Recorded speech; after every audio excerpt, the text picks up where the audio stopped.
My name is Rebecca Kath, and today I'm going to be talking about the first day of college and purpose. So it has been a couple months since the first day of college, but this is more aimed for upcoming freshmen, so bear with me. And I did think about talking about anxiety in this video. I talked about anxiety in my last video, so if you're interested, you can go see that. But to be completely honest, I was not anxious going into my first day of classes. I was probably not anxious enough because I had not prepared very much.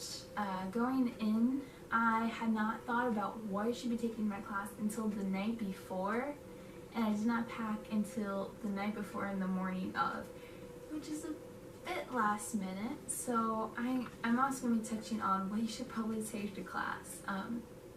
So without further ado, the first day of college.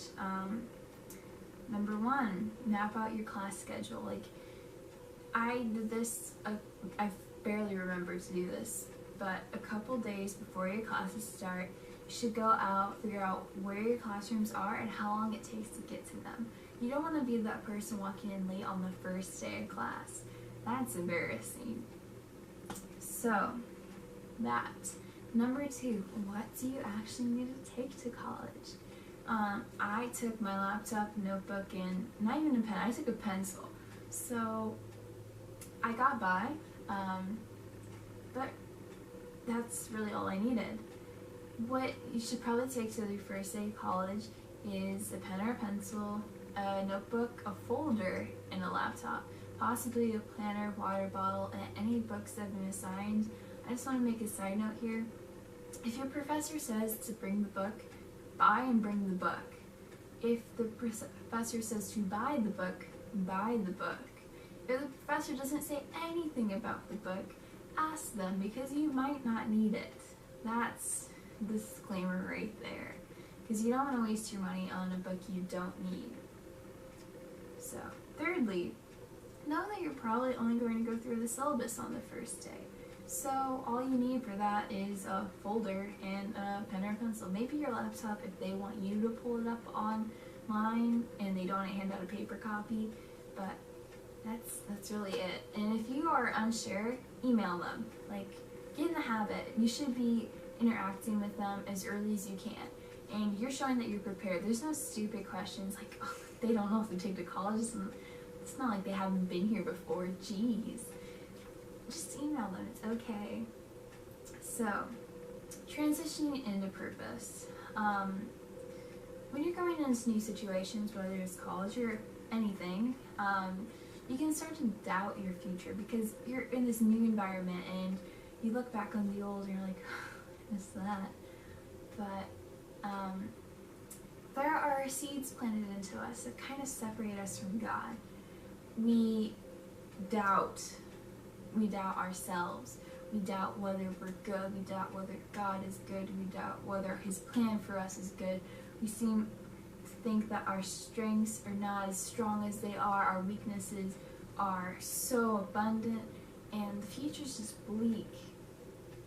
But God is good, and His plan is good, and His creation is good. And when I'm using the word good here, I mean as an ultimate.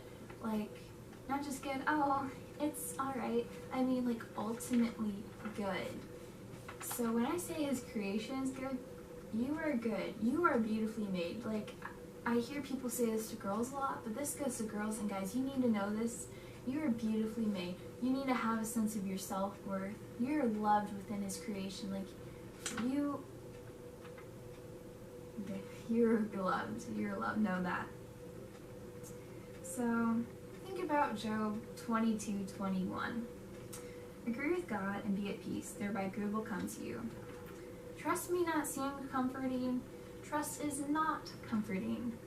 But can we just think about how awesome it is that we have somebody we can trust? Like, people will, no matter how close they are to us, people will fail us. God will never fail us. So, that's great. I read something on the internet, and you may or may not have heard this before, but I'll read it because I think it's awesome. If you can trust a puzzle company to make sure every piece is in the box to complete the puzzle, then why can't you trust God that every piece of your life is there for a reason? Wow. God is a God of good, and we need to trust that. Psalm 73:26. My flesh and heart may fail, but God is the strength of my heart and my portion forever. While what is before and ahead of us might seem daunting, God's got us. One of my favorite verses, Ezra 10:4, says, "Arise, for it is your task, and we are with you. Be strong and do it." We can have confidence based on what's to come. His will also, and He will also give us the people that we need. Like, He will provide what you need. You going into college, you may not have people. You may not have friends. You might not have any friends. And if you do have friends, they're probably not very close unless they're coming from like the same high school, your besties, you decided to go out to college together. Bad idea. But probably not going to have a lot of people, and God's going to provide the people that you need. So in Psalm 57 too, it says, "We cry out to God Most High, to God who fulfills His purpose to us." Sometimes we just have to go to Him and leave what's going on. So often we go to God in prayer, and we tell Him what's on our hearts, what's going on, and then we take it. We take it with us, and that's not what we should be doing. When we take it with us, God can't work with it. He can't make it good and all of that, because we're making it our own. It needs to be God's. We need to give it over to God, so He has the ability to work with it and make it good. So leave any doubts you have with God, and He will make it good. And you got to be honest with both God and yourself in these instances.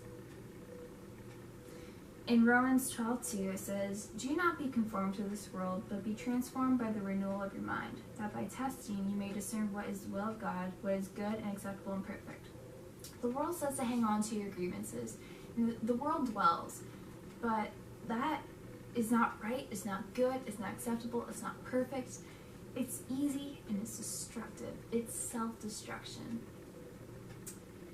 When we give everything over to God, our situations, our future, our purpose, He fills us and we grow in Him. And we can find peace in the worst of situations. It's a continuous surrender, but we have to surrender where we are and where we're going and what His purpose is for us so that He can work in our lives and make it good. That's the word on purpose. So thank you for listening to this video.